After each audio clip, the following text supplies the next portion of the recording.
ప్రార్థన చేసుకుందాం. దేవా, నీ కొందనాలు స్తోత్రం నాయన. ఏదో కాలమందు నీ పాద సన్నిధికి రప్పించి నీ మందిరానికి ఎలా రావాలో మాకు నేర్పించిన దేవా, నీ కొందనాలు తండ్రి. ఉదక స్నానము చేసి ప్రభువా ప్రోక్షింపబడిన హృదయం గలవారమై నిర్మలమైన మనస్సాక్షి కలిగి నీ మందిరం రావడానికి కృప చూపించిన దేవా, నీ కొందనాలు. నీ వాక్యం ద్వారా మాతో మాట్లాడండి. నిష్ప్రేమైన దాసును మరుపరిచి మీరే మాట్లాడమని వచ్చిన బిడ్డలందరినీ, అలాగే ఆన్లైన్లో వింటున్న బిడ్డలందరినీ దీవించమని ఇస్తున్నాములో ప్రార్థన చేస్తున్నాము తండ్రి. హెబ్రీయులకు రాసిన పత్రిక 10వ అధ్యాయము 22వ వచనం అందరూ కలిసి చదువుకుందాము. హెబ్రీ 10:22. మన సాక్షికి కల్మషము తోచకుండానట్లు ప్రోక్షింపబడిన హృదయములు గలవారమును నిర్మలమైన ఉదకంతో స్నానము చేసిన శరీరములు గలవారమనే ఉండి విశ్వాస విషయములో సంపూర్ణ నిశ్చయత కలిగి యథార్థమైన హృదయముతో మనము దేవుని సన్నిధానమునకు చేరగలం. ఆమేన్. షోర్ బైబిల్స్. నీ వాక్యము నా పాదములకు దీపమును, నా త్రోవకు వెలుగునే ఉన్నది. Thy word is a lamp unto my feet and a light unto my path. దయచేసి కూర్చోండి. దేవుని అతి పరిశుద్ధ నామానికి మహిమ కలుగును గాక. మనందరం కూడా దేవుని యొక్క మహాకృపను బట్టి దేవుని యొక్క మందిరానికి మనం వచ్చినాం. అలాగే దేవుడు మనతో మాట్లాడుతున్నారు. దేవుని మందిరానికి ఎలాగ రావాలి అని మనం నేర్చుకున్నాం. హెబ్రీ 10:22లో మొట్టమొదటి ఏంటమ్మా? ప్రోక్షింపబడిన హృదయం గలవారమై నిష్కపటమైన మనస్సాక్షి కలిగి దేవుని మందిరం రావాలి. నేర్చుకునేవన్నీ కూడా. దేవుని మందిరం రావడం వేరు, దేవుని సన్నిధికి రావడం వేరు. ఈ లోకల్ ఎంతమంది క్రైస్తవున్నారో అందరూ చర్చికి వెళ్తారు, కానీ దేవుని సన్నిధికి వచ్చారు కొంతమంది. అర్థమైంది కదా? అందరూ చర్చికి వెళ్తారు, అందరూ మందిరానికి వస్తారు, కానీ దేవుని సన్నిధికి వచ్చారు కొంతమంది. ఆ మందిరంలో ఉన్న దేవుని సన్నిధానానికి ఎలా రావాలి అని నేర్చుకుంటున్నాం. ప్రోక్షింపబడిన హృదయం గలవారమే మంచి మనస్సాక్షి కలిగి ఉండాలి. ఒకటి. రెండవది ఏంటమ్మా? ఉదక స్నానం చేయాలి. ఉదక స్నానం దేవుని వాక్యమైన ఉదకంతో నీళ్ళతో, మంచి నీళ్ళతో స్నానం చేయాలి. అమ్మా, ఇవన్నీ మనం నేర్చుకున్నాం. ఈరోజు దేవుడు మనతో మాట్లాడుతున్నాడంటే మంచి మాటలు మనం విందాం.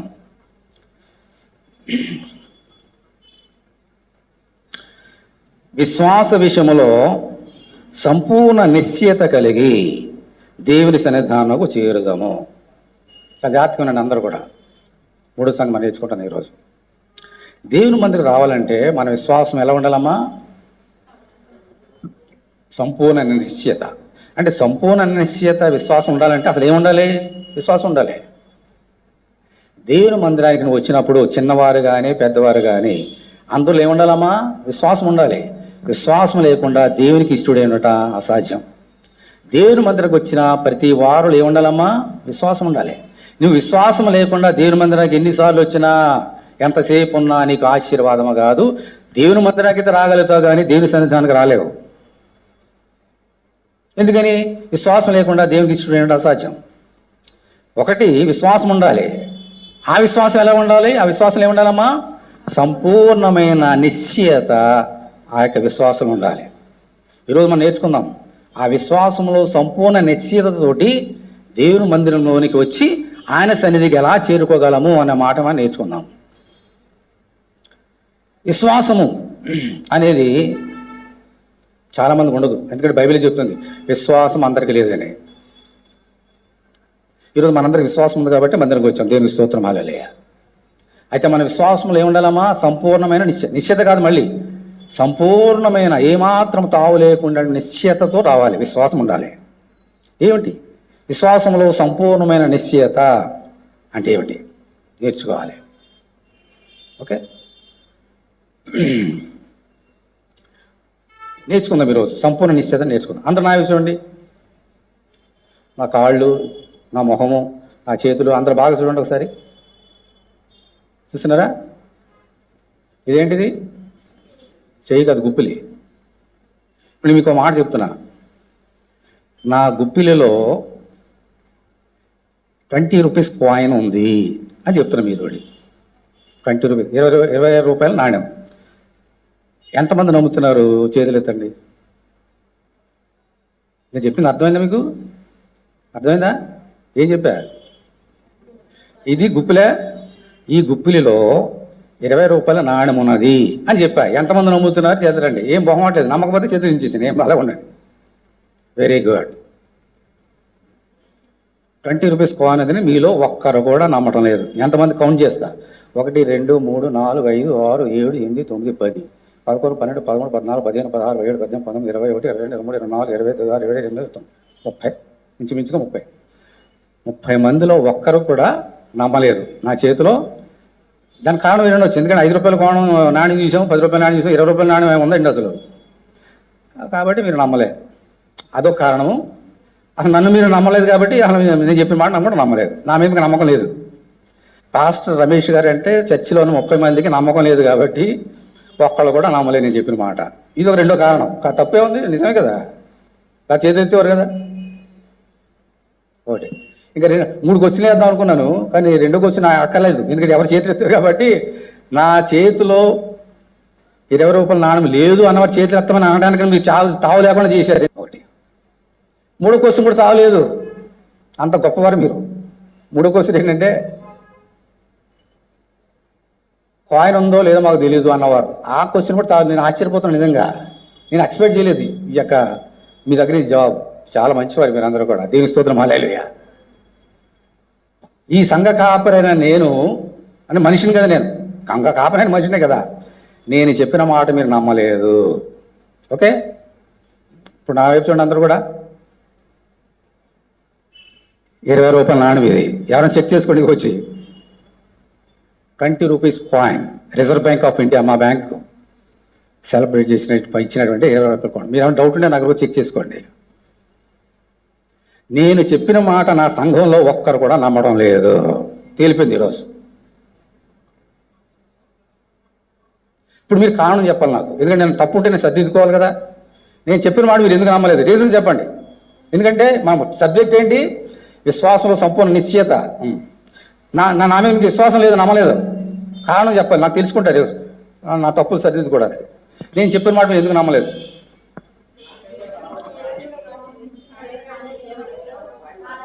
ఒక్కొక్కరు చెప్పండి.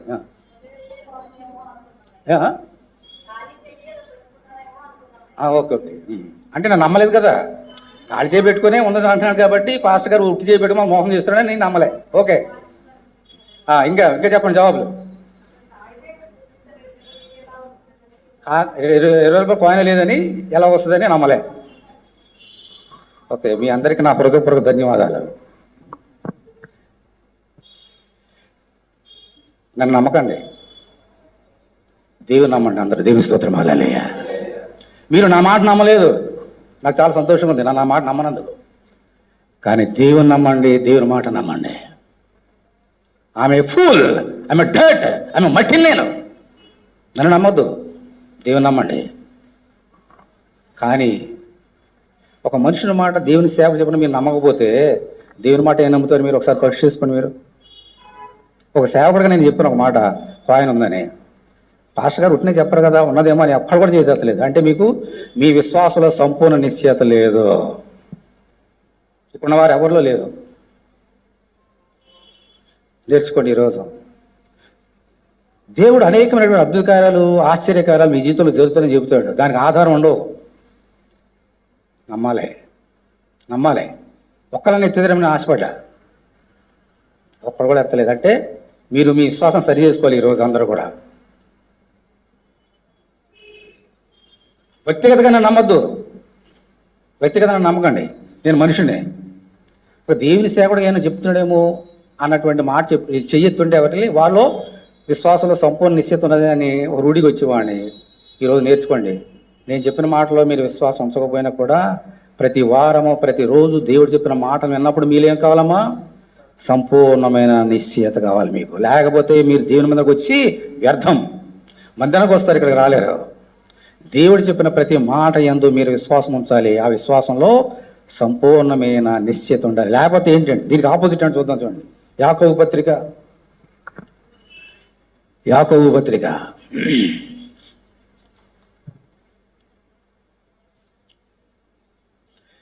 1వ అధ్యాయము 5వ వచనం. మీరు ఎవరికైనాను జ్ఞానము కొదువుగా ఉన్నడెలా అతడు దేవుని అడగవలను, అప్పుడు అది అతనికి అనుగ్రహింపబడను. ఆయన ఎవరిని గద్దెంపక అందరికీ ధారాళంగా దయచేవాడు. ఇప్పుడు ఆ రోజున చూడండి. అయితే అతడు ఏమాత్రమును సందేహింపక విశ్వాసముతో అడుగవలెను. సందేహించువాడు గాలి చేత రేపబడి ఎగురుబడు సముద్ర తరంగమును పోలియుండును. అట్టి మనుష్యుడు ధీమనస్కుడై తన సమస్త మార్గముల యందు అస్థిరుడు గనక ప్రభువు వలన తనకేమైనా దొరుకునని తలంచుకొనరాదు. ఇలాగ అస్థిరంగా మనం ఉంటే, మన విశ్వాసంలో సంపూర్ణ నిశ్చయత లేకపోతే దేవుని దగ్గర నుంచి మనకేమీ దొరకదు. దేవుని మందిరానికి వచ్చినా కూడా దేవుడు మనకేమి ఇవ్వడు. ఎందుకని? We are double minded. మనలో విశ్వాసంలో సందేహం ఉంది, సంపూర్ణ నిశ్చయత లేదు. అటువంటి వాడు దేవుని వలన తనకేమైనా దొరుకునని తలంచుకొనరాదు. దేవుడు ఇవ్వడు. అర్థమవుతుందా? విశ్వాసం ఉంచాలి. ఖచ్చితంగా దేవుడు నా ప్రార్థన ఇస్తాడు అని నమ్మాలి. నేను మందిరానికి వచ్చానంటే దేవుడు నాతో మాట్లాడుతాడు, నన్ను దీవిస్తాడు, ఆశీర్వదిస్తాడు అని నమ్మాలి. అప్పుడు దేని సన్న రాగలుగుతాం. ఇవాళ ఆదివారం కదా, వెళ్దాం. పాస్టర్ గారు వెళ్ళకపోతే తిడతారు, ఫోన్ చేసి వెళ్దాం. ఇవన్నీ కూడా వ్యర్థమైనవి. దేవుని ఆరాధన చేయడానికి ఆత్మలో సత్యములో సంపూర్ణమైన నిశ్చితతోటి దేవుని దీవించాలి అని ఆశతో రావాలి దేవుని మందిరానికి. లేకపోతే దేవుని దగ్గరికి ఏది రాదు. నేర్చుకుందాం ఈరోజు. 3 గుంపులు చూద్దాం ఈరోజు దేవుని యొక్క మందిరంలో, దేవుని యొక్క వాక్యంలో. ఏ గుంపులో ఉన్నావు తెలిసిపోయింది, ఇంకా క్షుణ్ణంగా నేర్చుకుందాం. దేవుని గ్రంథంలో రాయబడిన 3 గుంపులు నేర్చుకుందాం.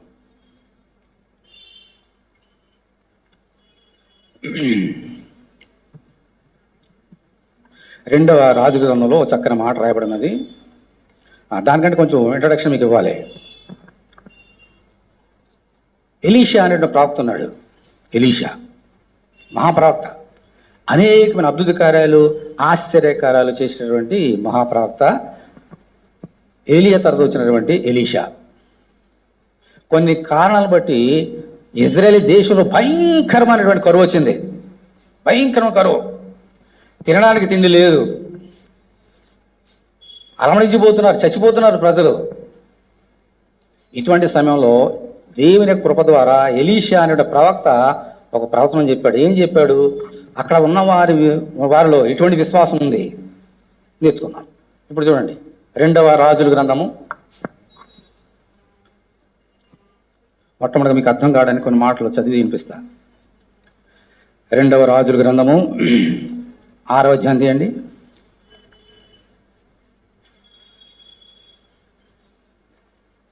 2వ రాజుల గ్రంథము 6వ అధ్యాయము 24వ వచనం. అటు తర్వాత సిరియా రాజైన బెన్హదదు తన సైన్యం అంతటిని సమకూర్చుకొని వచ్చి షోమ్రోనుకు ముట్టడి వేసెను. అప్పుడు షోమ్రోనులో గొప్ప క్షామము కలిగి ఉండగా గాడిద యొక్క తల 80 రూపాయలకును, అరపావు పావురపు రెట్ట 5 రూపాయలకును అమ్మబడెను. వారు అంత కఠినంగా ముట్టడి వేసి ఉండేరు. అంతట ఇజ్రాయేలు రాజు పట్టణపు ప్రాకారం మీద సంచారం చేయగా ఒక స్త్రీ, సరే, ఈ రాజును చూచి రాజమైన ఏళ్ళు కూడా సహాయం చేయమని కేకలు వేడ విని, యెహోవా నీకు సహాయం చేయనిది నేనెక్కడి నుండి నీకు సహాయం చేయదును?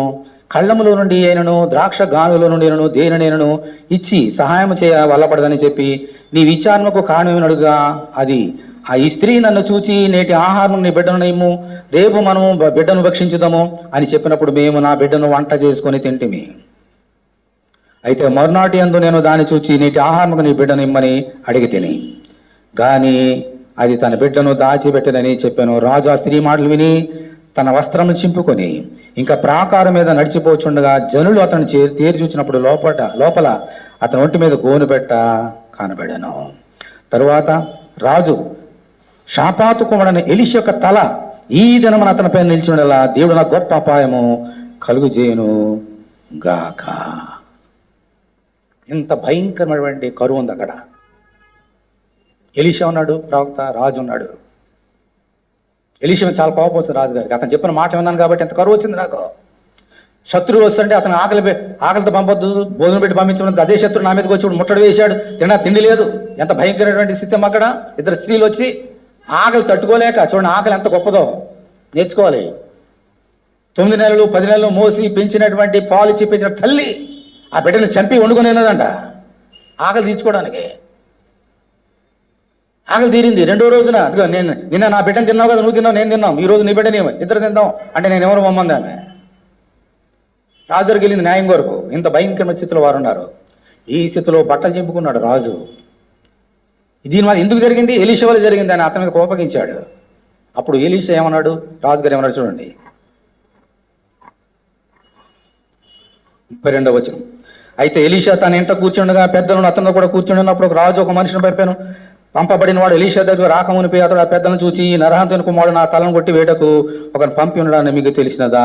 మీరు కనిపెట్టుండి ఆ దూతరాగా వాడు లోపలికి రాకుండా తలుపుతో వాని వెలుపలికి తోసి తలుపు మూసివేడి వాని యజమాని కాళ్ళ చప్పుడు వాని వెనక వినబడును కదా అని వారితో చెప్పుడనగా ఆ దూత అతని ఎద్దుకు వచ్చాను. అంతటా రాజు, ఈ కీడు యెహోవా వలనది, నేను ఇక ఎందుకు యెహోవా కొరకు కనిపెట్టాలి? ఎందుకు ఇంత కీడిచ్చాడు యెహోవా? ఆయన దేవుడు అండి, ఆయన కోసం నేను కనిపెట్టండి అన్నాడు రాజు. యథా రాజా తథా ప్రజ. వినండి, అక్కడ ఉన్న కరువును చూసి ఇంకా దేవుడు ఏంటి, యెహోవా దేవుడు ఏంటి, నా దేశంలో నా రాజ్యంలో ఇంత కరువుని ఇచ్చాడు దేవుడు, ఆ దేవుడి కోసం నేను కనిపెట్టడం ఏంటి అన్నాడు. అతను ఎంత విశ్వాసం ఉంది చెప్పండి. ఇప్పుడు ఏమైనా ఉందా విశ్వాసము? విశ్వాసం లేదు. సరే, విశ్వాసం లేకపోతే సంపూర్ణ నిశ్చిత ఎక్కడి నుంచి వస్తుంది? దేవునందు రాజే విశ్వాసం ఉంచలేదా? పైగా ఎలీషాను తలగొట్టి చంపేయడానికి బాప్తిస్మం నరికేశాడు, అలాగూ ఈయన నరికేయడానికి దూతను పంపాడు. దేవునందు నమ్మికుంచడం మాత్రమే కాదు, దేవుని సేవకుని తల, దేవుని ప్రవక్త తల నరికేయడానికి దూతను పంపించాడంట. ఏమాత్రమైన లేశమాత్రమైన విశ్వాసం ఉందా రాజుకి? నా సోదరుడు, నా సోదరి, ఎలా ఉంది లోకం? అన్నీ ఉన్నప్పుడు ప్రైజ్ ద లార్డ్, హల్లెలూయా. ఇంటి నిండా డబ్బులు ఉన్నప్పుడు, బ్యాంకులో డబ్బులు ఉన్నప్పుడు, పెట్టి నిండా బియ్యం ఉన్నప్పుడు, ఇంట్లో అన్ని కూరగాయలు నూనె ఉన్నప్పుడు ప్రైజ్ ద లార్డ్, హల్లెలూయా. ఏం లేకపోతే ఆ దేవుడు లేదు, ఏం లేదు, చర్చి లేదు, ఏం లేదు. లోకం ఎలాగుంది నా సోదరుడు, నా సోదరి? God test every man and women in this world. నిన్ను టెస్ట్ చేయడానికి అటువంటి శోధనలు దేవుడు అనుమతిస్తుంటాడు. దేవుడికి అసాధ్యమా? ఆకాశం తిరువనగానే ధన సమృద్ధాలు కుర్చిపోయింది అక్కడ, కుర్చీ అయితే అక్కడ. కానీ రాజు విశ్వాసం ఉంచలేదా? ఈరోజు నీ విశ్వాసం ఎలా ఉంది? తేలిపోయింది ఇందాక. విశ్వాసం నేర్చుకోండి, దేవుని విశ్వాసం ఉంచాలి. ఓకే. తర్వాత రాజుగారి కార్యం చేసినప్పుడు ఎలీషా ఏం చేశాడు, ఏం చెప్పాడు చూడండి, దేవుని ప్రవక్త కాబట్టి. ఇప్పుడు 17 మొదటి రాజులు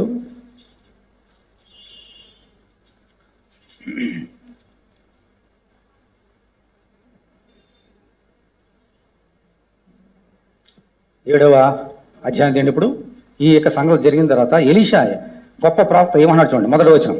అప్పుడు ఎలీషా రాజుతో ఇట్లనను, యెహోవా మాట ఆలకించము. బాబు, నీకు విశ్వాసం లేదు, అయినా దేవుడు నిన్ను ప్రేమించి చెప్తున్నాడు.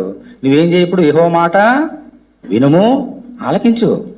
యెహోవా సెలవిచ్చినదేమనగా, రేపు ఈ వేళకు షోమ్రోను ద్వారమందు రూపాయి ఒక మానిక సన్నని పిండియు, రూపాయి 2 మానికల యవలను అమ్మబడును. ఏమన్నా దేవుని స్తోత్రం చేయాలి? దేవుని స్తోత్రం అలలేయా? నువ్వు బాధపడిపోతున్నావా? దేవుడు లేడని అనుకుంటున్నావా? ఓ రాజా, రేపు ఈ పాటి within 24 hours God is going to do a miracle in this land. ఎంతవరకు పిల్లల్ని చెప్పుకొని వండుకొని తిన్నారు కదా, ఏమి లేదని అనుకుంటున్నారు కదా. రేపు ఈ పాటికి రూపాయి 1 సన్నని పిండి అమ్మబడుతుంది, సమృద్ధి కలగబోతున్నది, దేవునికి అసాధ్యమైనది ఏది లేదు అని ఒక ప్రవక్త చెప్పాడు, విశ్వాసంతో చెప్పాడు. సిచ్యువేషన్ అర్థమైందా మీకు? తినడానికి తిండి లేదు, బిడ్డలను వండుకొని తినేస్తున్నారు. రాజుగారికి విశ్వాసం లేదు. అటువంటి సమయంలో ప్రవక్త చెప్తున్నాడు, రాజా, దేవుని మాట ఆలకించు, విను, విశ్వాసం పెట్టుకో, సంపూర్ణ నిశ్చిత కలిగి ఉండు. రేపు ఈ పాటి కరువు అంతా దేవుడు తీసేస్తాడు, చక్కగా అందరూ సమృద్ధిగా భోజనం చేస్తారు అన్నాడు. ఓకే. ఇప్పుడు అక్కడ ఒక ఆయన ఉన్నాడు పక్కన, ఆయన ఏమన్నాడు చూడండి,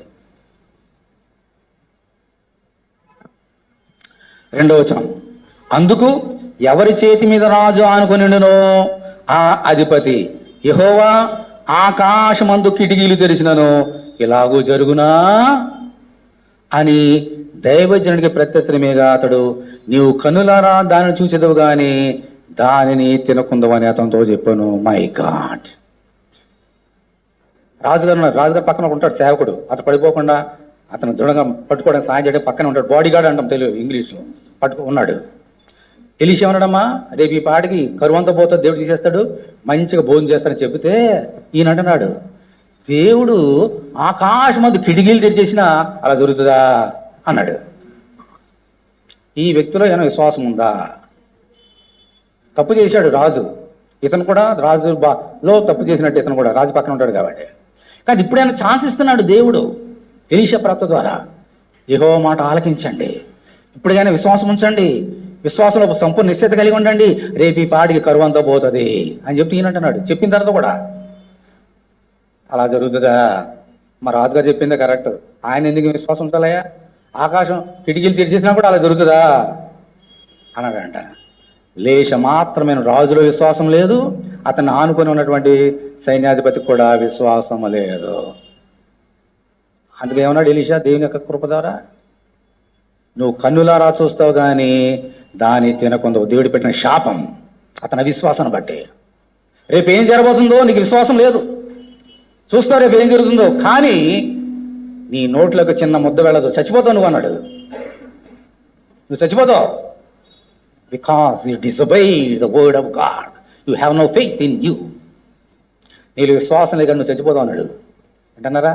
అవిశ్వాసం వల్ల దేవుని దగ్గర వచ్చే శిక్ష ఏమిటో నేర్చుకుంటున్నారా? మరణం. మరణం ఏం జరిగిందరా చూడండి.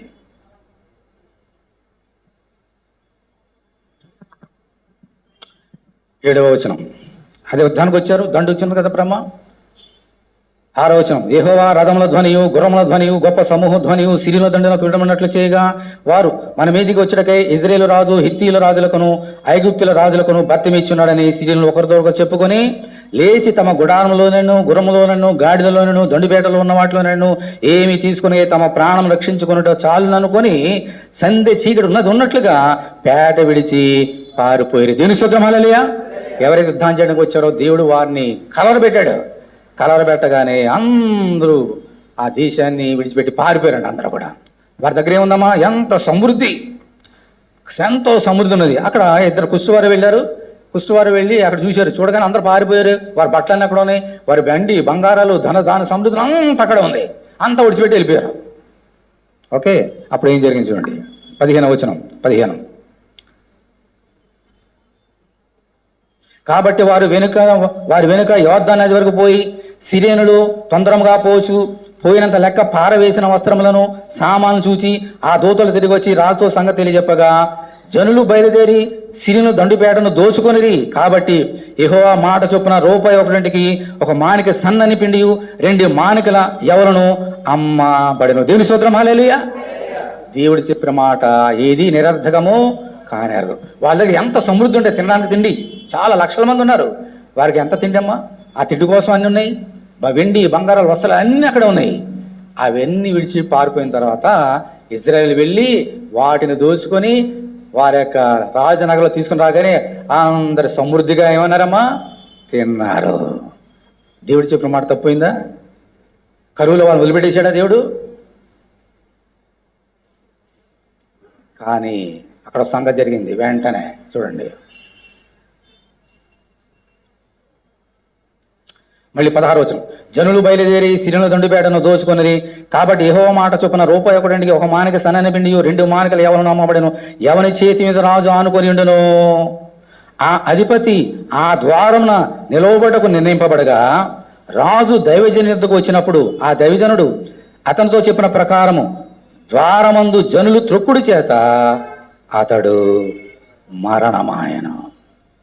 మరియు రూపాయి ఒకటికి 2 మానిక ఎవలను, రూపాయి ఒకటికి ఒక మానిక సన్నని పిండి రేపు ఈ వేళప్పుడు షోమ్రోనులో అమ్మబడునని దైవజనుడు రాతో చెప్పిన మాట నెరవేరును. ఆ అధిపతి యెహోవా ఆకాశమందు కిటికీలు తెరిచినను అది జరుగునా అని ఆ దైవజనుతో చెప్పగా అతడు నీవు కన్నులారా చూచెదవు గాని దానిని తినకబోదని ఆ అధిపతితో చెప్పాను. జనులు ద్వారమందు అతను త్రొక్కగా అతడు మరణమాయను గనుక ఆ మాట ప్రకారం అతనికి సంభవించెను. దేవుడు చెప్పిన 2 మాటలు నెరవేరినాయి అక్కడ. ఒకటి, వారి యొక్క కరువు తీసివేసి చక్కని సమృద్ధి అయిన ఆహారాన్ని ఇచ్చాడు. ఒకటి, అతడు దేవుని విశ్వాసం ఉంచలేదు, ఎగతాళిగా మాట్లాడాడు. కాబట్టి ఏ జనులు తినడానికి వెళ్ళారో ఆ జనులు త్రొక్కుట చేత త్రొక్కేశారంట. ద్వారం దగ్గర నిలబడ్డాడు. ఏమా ఆకలి మనకు తెలుసు కదా, దాని యొక్క సంగతి మనకి. ఆ ద్వారం దగ్గర ఉన్నాడు, ఇంతమందికి ఆకలి, అక్కడ ఉన్నాడు. అక్కడ ఇంతమంది బయటికి వెళ్ళి తెచ్చుకోవాలి ఆహారాన్ని. అక్కడ ఉన్నాడు, అడ్డుగా ఉన్నాడు. ఏం చేశారంటే వీళ్ళందరూ కూడా కింద పడేసి తొక్కేశారు, చచ్చిపెట్టు. అర్థమవుతుందా నా సోదరుడు, నా సోదరి? ఎందుకు జరిగింది ఈ కార్యం? రాజులో కానీ ఆ అధిపతులు కానీ లేశ మాత్రమైన విశ్వాసము లేదు.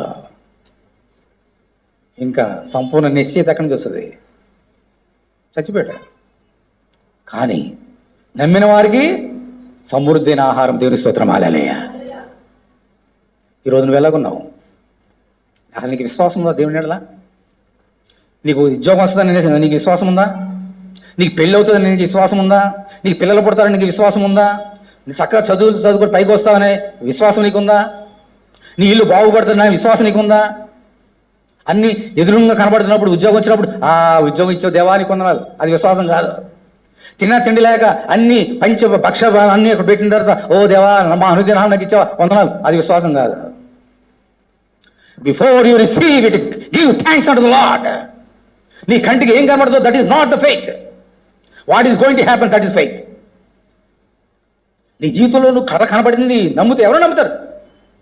ఆ బిడ్డ గుడ్డి భిక్ష కూడా నమ్ముతాడు. అక్కడికి వెళ్తే ఎవరో నమ్ముతారు ఆ కార్యం. నీ జీవితంలో కార్యం చేసినప్పుడు దేవుడు నా జీవితంలో కార్యం చేసి చెప్పడం, సాక్షులు చెప్తే ఎవరైనా చెప్తారు ఆ కార్యం. దట్ ఈస్ నాట్ ఫెయిత్, అది విశ్వాసం కాదు. దేవుడు కార్యం చేయకముందే నువ్వు విశ్వాసం ఉంచాలి. రేపు ఇలా జరుగునని చెప్పాడు, నమ్మారు. ఆ రేపు దేవుడు చెప్పడానికి జరిగింది. నమ్మని వారు అక్కడ చచ్చిపోయాడు. ఈరోజు నీ విశ్వాసం ఎలా ఉంది నా సోదరి? నువ్వు మందిరం రావచ్చు, కానీ విశ్వాసం లేకపోతే దేవుని దగ్గర రాలేవు. మందిరం కూర్చి వెళ్ళిపోతావు, కుర్చీ దగ్గర కూర్చుంటావు, కూర్చుని వచ్చి వెళ్ళిపోతావు, కానీ దేవుని దగ్గర రాలేవు. నీ హృదయం పరీక్ష చేసుకో. రెండో సంగతి నేర్చుకుందాం.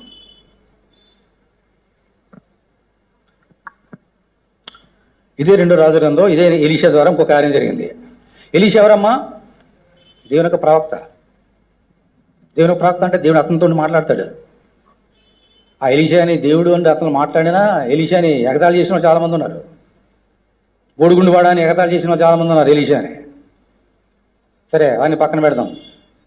ఎలీషా దేవుని యొక్క సేవకుడు, దేవుని మాట ప్రకారంగా నేను చెప్పేవాడు, తన సొంతంగా ఏం చెప్పేవాడు కాదు ఎలీషా. అందుకని ప్రవక్త అయ్యాడు అతను. ఓకే. నయామాను అనే ఒక అధిపతి ఉన్నాడు. ఇతనికి కుష్ఠరోగం ఉంది. కుష్ఠరోగం ఉంటే ఇజ్రాయేల్ని వారు తీసుకువెళ్ళారు చెరసాల్లో. ఆవిడ చిన్నది వెళ్ళి ఆ నయమంతో అన్నది, అయ్యగారు ఇజ్రాయేల్ దేశంలో ఎలీషా అనే ప్రవక్త ఉన్నాడు, నువ్వు గనక అక్కడికి వెళితే అతను ప్రార్థన చేస్తే నీ కుష్ఠరోగం అంతా పోతుంది అని చెప్పాడు. ఆమెకి విశ్వాసం ఉందా లేదా? ఎంత విశ్వాసం లేకపోతే అధిపతి దగ్గరికి వెళ్ళి చిన్నపిల్ల యెరూషలేంకి వెళ్ళండి, అక్కడ ప్రవక్త ఉన్నాడు, దేవుని ప్రవక్త, ప్రార్థన చేస్తే నీకు కుష్ఠరోగం పోతుంది అన్నదంటే ఆమెలో విశ్వాసం మాత్రమే కాదు, ఎంత సంపూర్ణ నిశ్చయత ఉందో ఒకసారి ఆలోచించేయండి. అంత సంపూర్ణ నిశ్చయతో ఒక అధికారికి ఎక్కడ పనిచేస్తుందో అధికారితో చెబితే ఆయన ఏం చేశాడు చూడండి. ఇదే 2వ రాజుల గ్రంథము 5వ అధ్యాయం తీయండి.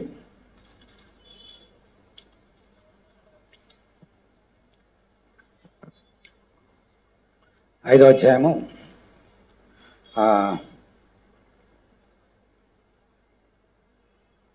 చూడండి, మొదటి వచ్చిన తర్వాత మీకు అర్థమవుతుంది. మొదటి వచ్చిన, సిరియా రాజు సైన్యాధిపతి అయిన నయామాను ఒకడుండెను. అతని చేత యెహోవా సిరియా దేశములకు జయము కలిగజేసి ఉండెను కనుక అతడు తన యజమాని దృష్టికి ఘనుడే దయ పొందినవాడాయను. అతడు మహాపరాక్రమశాలి ఉండెను, కానీ అతడు కుష్ఠరోగి. సిరియనులు గుంపులు గుంపులుగా బయలుదేరి ఇజ్రాయేల్ దేశం మీదకి పోయి ఉండిరి. వారు అక్కడ నుండి ఒక చిన్నదాన్ని చెరగని తేగా అది నయామాను భార్యకు పరిచారం చేస్తుండను. అది షోమ్రోన్లో నా ప్రాప్త దగ్గర నా ఏలిన వాడు ఉండవాలని నేను ఎంతో కోరుచున్నాను. అతను నా ఏలిన వాడిని కలిగిన కుష్ఠరోగమును బాగు చేయనని తన యజమానులతో ఆయనను. నయమాను రాజునందుకు పోయి ఇజ్రాయేల్ దేశపు చిన్నది చెప్పిన మాటలు అతను తెలియజేయగా. సరే చూడండి ఎంత విశ్వాసంతో నయామానుతో ఈ చిన్న పిల్ల చెప్పింది. యేసయ్య సువార్త చెప్పినప్పుడు అందరికి ఆకలేసింది, తినడానికి ఏం లేదు. ఓకే, అప్పుడు 2 రొట్టెలు కొన్ని చేపలు తెచ్చారు కమ్మా, 5 రొట్టెలు 2 చేపలు ఎవరు తెచ్చారు? చిన్నపిల్లలు.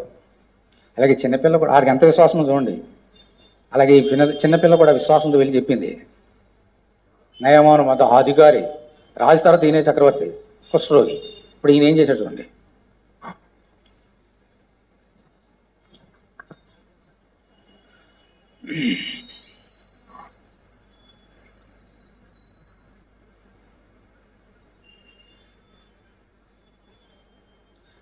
7వ వచనం. ఇజ్రాయేల్ రాజు ఈ పత్రిక చదివాను సరే ఒక్క నిమిషం. 5వ వచనం చూడండి. నేను ఇజ్రాయేల్ రాజులకు దూత చేత పత్రిక పంపించినని ఆజ్ఞించిన కనుక అతడు 20 మణుగుల బండియు 1,20,000 రూపాయల బంగారును 10 దుస్తుల బట్టలు తీసుకొని పోయి ఇజ్రాయేల్ రాజులకు పత్రికను అప్పగించాను. రాజుగారి దగ్గరికి వెళ్ళాడు. సరే ఎలీషా ఎక్కడో తెలియదు కాబట్టి ఎంత పరివారంతో ఎంత ధన సమృద్ధి వచ్చాడో ఇజ్రాయేల్ దేశానికి ఎలీషా దగ్గరికి. చూడండి తర్వాత ఇప్పుడు ఏం జరిగింది చూడండి. 9వ వచనం 9.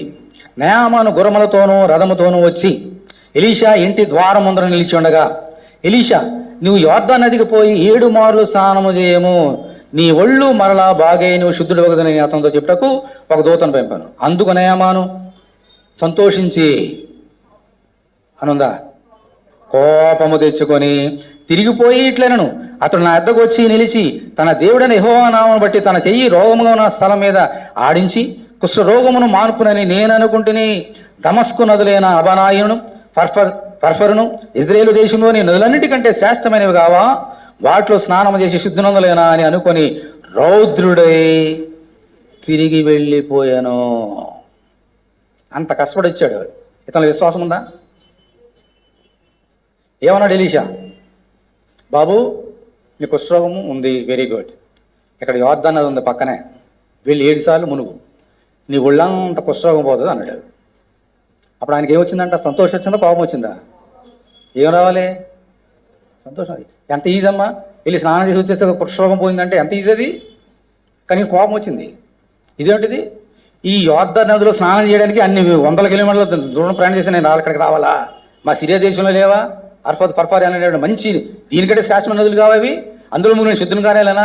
ఎంత దూరం వచ్చి కష్టపడి ఇన్ని రోజులు ప్రయాణం చేసి వస్తే అందులో మునగమంటావా అని రౌద్రుడే వెళ్ళిపోయాడంట. లేశ మాత్రమైన విశ్వాసం లేదు. దేవుని దగ్గరకు వచ్చాడు, ప్రార్థనకు వచ్చాడు, కానీ ఎలా వచ్చాడు? విశ్వాసం లేకుండా వచ్చాడు.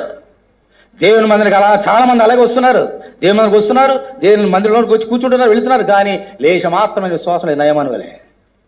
ఎందుకని? దేవుడు చెప్పిన మాట అనలేదు. అనారోగ్యంగా ఎవరైనా వచ్చారు, దేవుడు చెప్తాడమ్మా నువ్వు స్వస్థపరుస్తావు, ఏం స్వస్థపరుస్తాడు అని చెప్పేసి అవిశ్వాసం వెళ్ళిపోతున్నారు చాలామంది. ఉదాహరణ చెప్తున్నా, అంటే మీ గురించి నేను మాట్లాడలేదు, జనరల్గా యూనివర్సల్.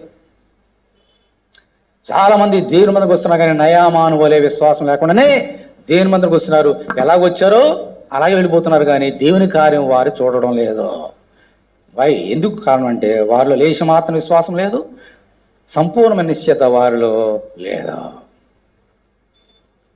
ఇది 2వ గుంపు. ఇది 1వ గుంపు ఏంటమ్మా? అసలు విశ్వాసం లేనివారు. 2వ గుంపు నయమాను. ఇప్పుడు చూడండి ఏం జరిగిందో. మళ్ళీ ఇలా రౌద్రుడు వెళ్ళిపోతే ఒక కార్యం జరిగింది అక్కడ. దేవుని స్తోత్రం, హల్లెలూయా. ఎంత గొప్ప కార్యం జరిగింది చూడండి అక్కడ.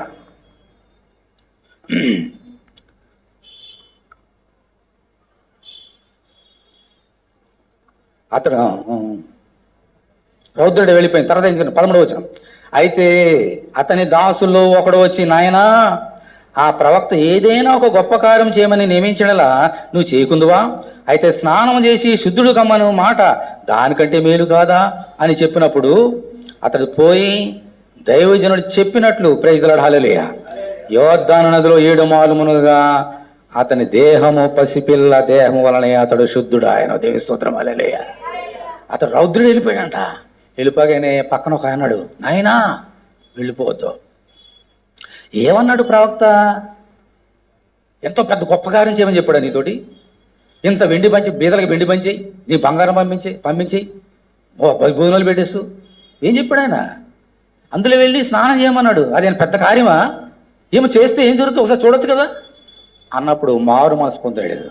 అవును కదా, పెద్ద కార్యం ఏం చేయమలేదు, అందరూ మొదలు పోన్లే అని అప్పుడు ఎలీషా చెప్పినప్పుడు మనసు మార్చుకొని యోర్దాను నదికి వెళ్ళి స్నానము చేయగా 7 సార్లు మునగగా అతని దేహము పసిపిల్ల దేహం వలన ఆయన శుద్ధుడు ఆయన. దేవుని స్తోత్రం, హల్లెలూయా. ఇది 2వ గుంపు. 2వ గుంపు. 1వ గుంపు అసలు విశ్వాసం లేదు. 2వ గుంపు ఏంటంటే ఎవరైనా చెప్పాలి, ప్రోత్సహించాలి పక్క నుండి, బాబు అమ్మ అలా కాదు, అమ్మ ఇలా కాదు, దేవుని విశ్వాసం ఉంచు అని చెబితేనే నమ్ముతాడు, లేదా నమ్మరు. ఎవరైనా పుష్ ఇవ్వాలన్నమాట, ఎవరైనా గంటలు వెనక నుంచి. ఇది కూడా సంపూర్ణ విశ్వాసం కాదు. పాప అక్కడ చెప్పింది. ఆ పాపలో ఎంత విశ్వాసం ఉందమ్మా. ఇప్పుడు ఈయన చెప్తున్నాడు, ఈ యొక్క ఆ నయమన పక్కన వ్యక్తి, నాయనా వెళ్ళిపోద్దు, ఈయన ఎంత విశ్వాసం ఉందమ్మా. ఈయనకున్న విశ్వాసాలు 100 వంతు కూడా లేదు ఆయనకి, నయమానికి. ఆ పిల్లకున్న విశ్వాసాలు 100 వంతు కూడా లేదు ఈ నయమానికి. ఇతను చెప్తే అప్పుడు వెళ్ళి మునిగాడు. అప్పుడు పసిపిల్ల దేహంలో అయిపోయిందంట. నీ విశ్వాసం అలా ఉంది ఈరోజు, దానివల్ల ప్రయోజనం లేదు. అది ఓకే, నీ కార్యం జరుగుతుంది నీ జీవితంలో విశ్వాసించ కాబట్టి, కానీ అది సంపూర్ణ నిశ్చిత కాదు. విశ్వాసం ఉంచాడు అంతే. ఆ తర్వాత నయమాన్ని చక్కగా తప్పు తెలుసుకొని సరిదిద్దుకున్నాడు, అది వేరే విషయం. నువ్వు ఎలాగున్నావు ఈరోజు? నీ విశ్వాసం ఎలా ఉంది ఈరోజు? దేవుడు చెప్పిన మాట నమ్ముతున్నావా? ఏం జరుగుతుందండి, ఏం దేవుడు అండి ఆయన. ఇంట్లో మనకు చాలామంది నెగిటివ్ మాటలు మాట్లాడు చాలామంది ఉంటారు, మా బంధువుల్లోనే, మన స్నేహితుల్లోనే, మన ఇంట్లోనే. అవి మాటలు విని నీ విశ్వాసం పోగొట్టుకుంటున్నావా? విశ్వాసం తప్పించేవారు చాలామంది ఉంటారు. నిన్ను దేవుడు నీ విశ్వాసంలో వెళ్ళడానికి నేను ప్రయత్నం చేస్తుంటే ఆ విశ్వాసం తప్పించేవారు కూడా నీ పక్కనే ఉంటారు. చాలా జాగ్రత్తగా గమనించావు. నువ్వు నమ్మవలసిన మనుషులు కాదు, దేవుని మాటని. నీకు సంపూర్ణ నిశ్చిత ఉన్నప్పుడు అప్పుడు దేవుని నమ్ముతావు, అప్పుడు నీ జీవితం కార్యాలు జరుగుతాయి. నువ్వు రెండో గుంపులో కూడా ఉండొద్దు, మొదటి గుంపులో అసలు ఉండొద్దు, రెండో గుంపులో అసలు ఉండొద్దు. ఏ గుంపులో ఉందో ఇప్పుడు? బ్యూటిఫుల్ 3 గుంపు ఉన్నది, దాని గురించి నేర్చుకుందాం, అందులో ఉండాలి మనందరం కూడా. వినండి. యేసుక్రీస్తు ఈ లోకంలోకి వచ్చాడు. వచ్చిన తర్వాత చాలామంది ఆయన విశ్వాసం ఉంచగానే కుంటివారిని బాగు చేశాడు, అవిటివారిని బాగు చేశాడు, గుడ్డి కళ్ళు ఇచ్చేసాడు, కుష్ఠరోగాలు పోయినాయి, పక్షవాతాలు పోయినాయి. యాయిరు అనే కుమార్తె చచ్చిపోతే వెళ్ళి బ్రతికించాడు. ఆ సమయంలో ప్రభు వెళ్తుంటే 12 సంవత్సరాల నుంచి రక్తస్రావం కలిగిన ఒక స్త్రీ వచ్చి వెనక మాత్రం ముట్టుకుందండి అంతే. ప్రభువా నాకు ప్రార్థన చేయి, నీ చేయి వేయి, నా రక్తస్రావం తీసేయని అనలే, వెనకొచ్చి ఆ వస్త్రాన్ని ముట్టిందంటే వెంటనే బాగైపోయింది. దేవుని స్తోత్రం, హల్లెలూయా. అంత విశ్వాసం ఉంది వాళ్ళలో. యాయిరు కూడా అంత విశ్వాసం ఉంది. ప్రభువా ప్రార్థన చేయి, నా కుమార్ చచ్చిపోయిన లేస్తుంది, అంత విశ్వాసం దానిలో. అదే సమయంలో 1, 2, 3వది అక్కడ పక్షవాయువు గలవని తీసుకొస్తే అక్కడ స్థలం లేకపోతే 2 ఇల్లు అంతా కూడా కప్పు విప్పేసి దిప్పేశారు. నీ పాపాలు క్షమిపడి వెళ్ళిపో అని చెప్పగానే పక్షవాయు గలవాడు మంచం ఎత్తుకొని వెళ్ళిపోయాడు. ఇటువంటి సమయంలో ఒక కార్యం జరిగింది. ఏంటో చూడండి, మత్తయి సువార్త. ఈ గుంపులో ఉండాలి మనందరూ కూడా. 9వ అధ్యాయం తీయండి, మత్తయి 9.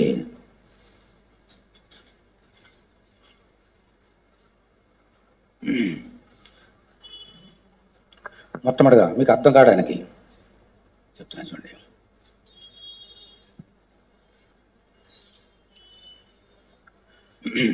యేసు 9:27 యేసు అక్కడ నుండి వెళ్ళిచుండగా 2 గుడ్డివారు ఆయన వెంట వచ్చి, దావీదు కుమారుడా మమ్మును కనుకరించి మన కేకలు వేసిరి. ఆయన ఇంట ప్రవేశించిన తర్వాత ఆ గుడ్డివారు ఆయన వద్దకు వచ్చిరి. యేసు, నేను ఇది చేయగలనని మీరు నమ్ముచున్నారా అని వారిని అడుగగా వారు, గట్టిగా చదవండి అందరూ కూడా, నమ్ముచున్నాము ప్రభువా అని ఆయనతో చెప్పారు. అప్పుడు ఆయన వారి కన్నులు ముట్టి, మీ నమ్మిక చొప్పున మీకు కొలునుగా కానీ చెప్పినంతలో వారి కన్నులు తెరవబడిన. దేవుని స్తోత్రం, హల్లెలూయా. చాలా జాగ్రత్తగా వినండి. ఇంతకుముందు చాలా అద్భుతకార్యాలు చేశాడు. దారిలో వెళ్తున్నాడు, అక్కడ కపెర్నహూములో కాపురం ఉన్నాడు. ఆ ఇంట్లోకి వెళ్ళాడు, ఉన్నాడు ఆయన. 2 గుడ్డివారు వచ్చేసారు దగ్గరికి. దావీదు కుమారుడా ఏమన్నారమ్మా? యేసు ప్రభువా అన్నారా, దావీదు కుమారుడు అన్నారా? ఎందుకన్నారు? ఆయన పేరేంటి? యేసు ప్రభు అనొచ్చు కదా, దావీదు కుమారుడు ఎందుకన్నారు? 1, దావీదు కుమారుడా మమ్మల్ని కరుణించము. 2, ఎందుకన్నారు? ఇది నేను చేయగలను మీరు నమ్ముతున్నారా? నమ్ముతున్నాం. ఎందుకన్నారు? నేర్చుకోండి, ఈ గుంపులోనే ఉండాలి. వారి సరాసరి ఇంట్లోకి వచ్చేసారు, ఏసు ఉన్న చోటకు వచ్చేసారు. ఇంటిలోనికి ఏ ఇంటిలో ఉన్నాడో ఆ ఇంటిలోకి వచ్చారు 2 కూడా. ఏసు రమ్మని పిలవలే, రండి అని పిలవలే, వీరు వెళ్ళిపోయారు ఏసు దగ్గరికి. ప్రతి సండే రండి అంటే కూడా రారు చర్చికి. ఏసు పిలవలేదు, వాళ్ళు వెళ్ళారు దేవుని దగ్గరికి. ఏసు పిలవలే, వాళ్ళు వెళ్ళారు. వీళ్ళు యేసు ప్రభు అని అనలే, దావీదు కుమారుడు అన్నారు. ఎందుకు? వాయ్ అదే వారిలో ఉన్నటువంటి గొప్ప విశ్వాసంలోని సంపూర్ణమైన నిశ్చయత. హల్లెలూయా. దావీదు కుమారుడు తెలుసా? దేవుడు చెప్పాడు అబ్రహాముతోటి, నీ గర్భంలో నుంచి సకల జనుల్ని ఆశ్రయించబోతున్నానని దేవుడు ఆశ్రయించాడు అబ్రహాముని. అబ్రహాం గర్భంలోంచి యాకోబు, ఇస్సాకు, యాకోబులు ఇచ్చారు. యాకోబు 12 గోత్రాలు వచ్చినాయి. యోధా గోత్రం వచ్చింది. యోధా గోత్రంలో నుంచి దావీదు వచ్చాడు. దావీదు గోత్రం నుంచి ఒక లోకరక్షకుడు రాబోతాడని ముందుగానే ప్రవచనం చెప్పాడు యేసయ్య. ఆయన దావీదు కుమారుడు, అంటే ఆయన మెస్సియా అభిషక్తుడు. నేను అభిషేకించిన అభిషక్తుడు దావీదు గోత్రంలో నుండి, ఆ యోధా గోత్రం నుంచి రాబోతున్నాడు. వంశంలో నుండి దావీదు కుమారుడు ఆయన. అంటే ఇప్పుడు వీరు వచ్చి దావీదు కుమారుడా అని అన్నారంటే వీళ్ళు ఏ విశ్వాసం ఉంది? కొన్ని వేల సంవత్సరాల క్రితము అబ్రహాముకి దేవుడు ఇచ్చినటువంటి వాగ్దానాన్ని వీరు నమ్మారు. దేవుని స్తోత్రం హల్లెలూయా. నువ్వు యేసుక్రీస్తు అనే వడ్రేం కుమారుడు వీరు అన్నట్టుగా వీరందరూ ఏమన్నారు? నజరేతులోనే నువ్వు వడ్రేం కుమారుడు అన్నారు. నువ్వు వడ్రేం కుమారుడు కాదు. నువ్వు కేవలం యేసు అంటే రక్షకుడు, ప్రభు అంటే అభిషక్తుడు. దీనికే మేము చెప్తున్నాము. ఎందుకనంటే నువ్వు దావీదు కుమారుడివి. మమ్మల్ని రక్షించడానికి, ఈ లోకం రక్షించడానికి, మా పాపాల నుంచి పరిశుద్ధులుగా చేయడానికి నువ్వు వచ్చినటువంటి మెస్సియావి. ఇజ్రాయెల్ దేశంలో ఈ రోజు కూడా యేసు మెస్సియా అని ఒక్కడు కూడా నమ్మడం లేదు. అందుకని చంపేశారు ఆయన శిలువ మీద. యేసుని చంపేసిన కారణం ఏంటమ్మా? నువ్వు అడ్డం కుమారుడు మెస్సియా అని చెప్పుకుంటావేంటి అని చంపేశారు ఆయన. కానీ గుడ్డివారు మాత్రము నువ్వు మెస్సియావి, మమ్మల్ని రక్షించడానికి నువ్వు వచ్చేటువంటి గొప్ప ప్రాప్తం అని నమ్మారు. ఏం నమ్మారు తెలుసమ్మా? యెషయా గ్రంథం తీయండి. యెషయా గ్రంథం 42వ అధ్యాయం.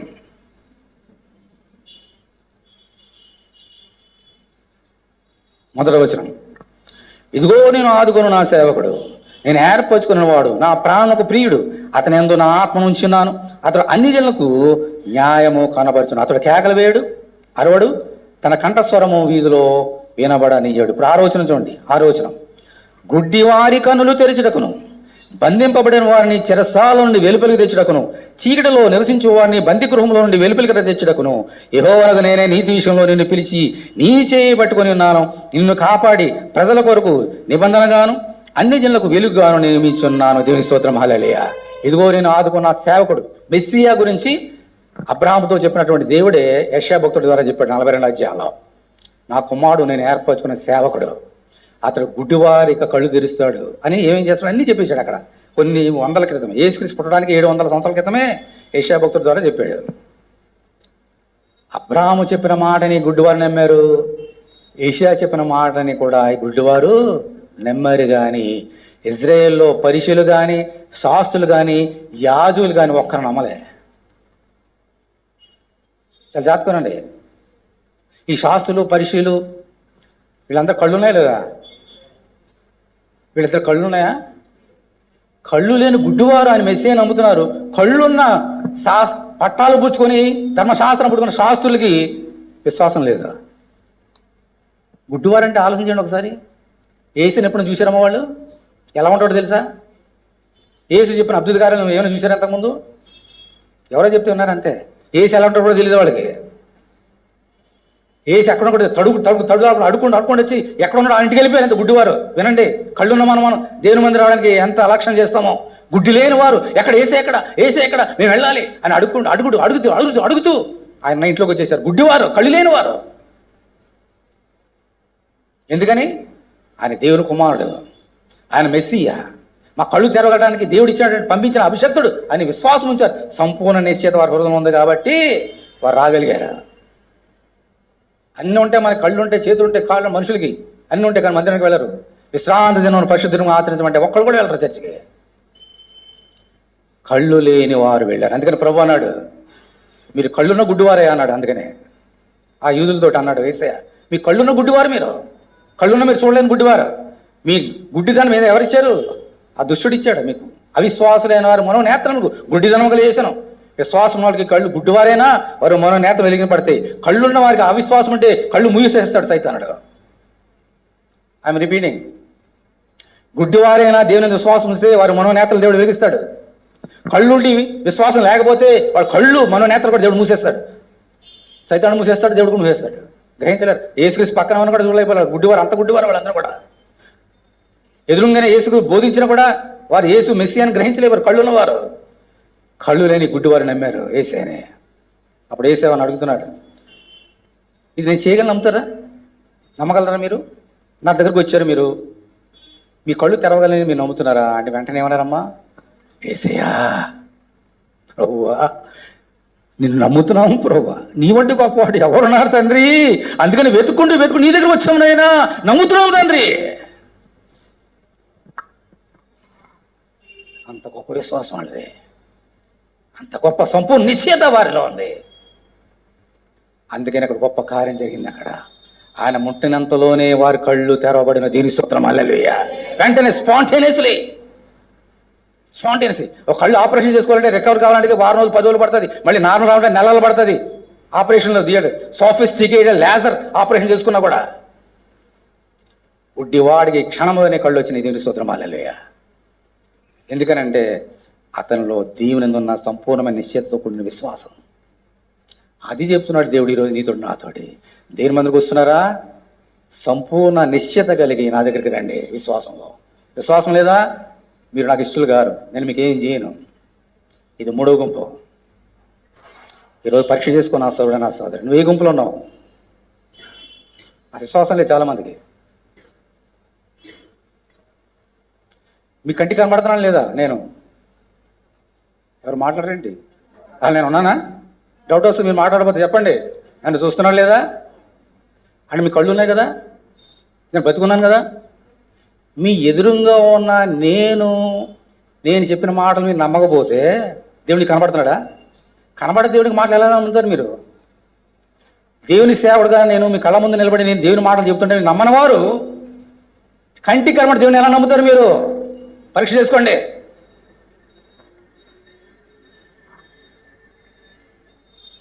ఏ గుంపులోనే ఉన్నావు?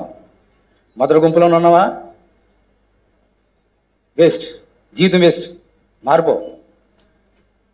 2వ స్టెప్, 2 గుంపులో న్యాయమాని వలే బెటర్, దానికంటే బెటర్, అది కూడా అంత ఆశీర్వాదం కాదు, ది బెస్ట్ 3వ గుంపు. ఆ గుంపులోనే ఉండాలని దేవుడు నేను ప్రేమించి నీతో మాట్లాడాను. నా సోదరి, కళ్ళు ఉన్నాయి, దేవుడు ఇచ్చాడు. కళ్ళు, చెవులు ఉన్నాయి, నోరు ఉంది, అన్నీ నీకు ఇచ్చాడు. నీ విశ్వాసం ఎలా ఉంది ఈరోజు? నీ విశ్వాసం ఎలా ఉంది? రంబాది సిక్కో రిలిది గరనబా ఉరుకులిది రియాలోకమా బరిదికోలో కొరిగా రికా బదికంచొబ్బా. అంత లేచినవాడు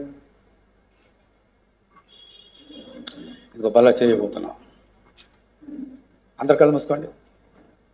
దేవానికి వందనాలు తండ్రి, నీ బల్ల వచ్చి వేచి ఉండగా నాయనా అనేకసార్లు తప్పిపోతున్నాం, క్షమించు. ఆ గుడ్డి వరకు నా సంపూర్ణ నిశ్చయతతో కూడినటువంటి విశ్వాసం మాకు దయచేయి. మందిరానికి కాదు, నీ సన్నిధికి మేము రావాలి. మందిరానికి వచ్చిన మేమందరం నీ సన్నిధిలో, నీ సన్నిధిని అనుభవించి నీ దీవెనల చేత, ఆశీర్వాదముల చేత మేము బయటకు వెళ్ళాలి. నీ రక్తం చేత మా మౌన నేత్రం వెలిగించి, మా పాపాలను కడిగివేసి, మా అపవిత్రతని, అవిశ్వాసాన్ని కడిగివేసి గొప్ప విశ్వాసాన్ని ఇచ్చి దీవించమని యేసు నామములో ప్రార్థన చేస్తున్నాం తండ్రి.